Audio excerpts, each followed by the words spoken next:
Welcome to a brief overview of Pecan's Queries Editor, your key to transforming your data into an AI-ready dataset. In the editor, we write Spark SQL queries that build a training set for your model.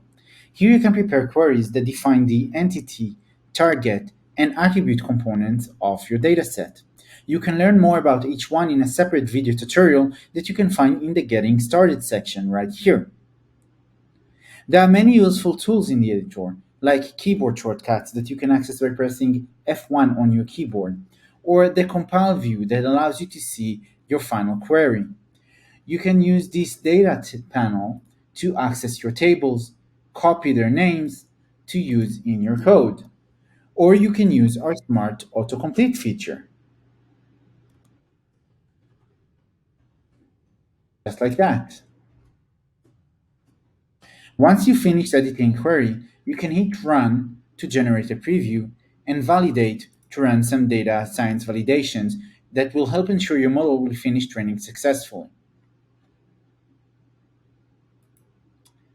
Remember, you might encounter syntax, runtime, or validations errors.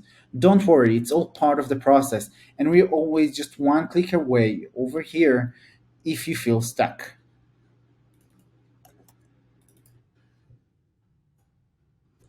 Once all your queries are running successfully and everything is validated, you'll have an AI-ready dataset. Then you can click Train Model, and Pecan will start training your model. Remember, these queries aren't your model, but your way as a data analyst to build a training set for your model. And that's it. This is how Pecan's Queries Editor sets you up for predictive analytics success. Thank you for watching.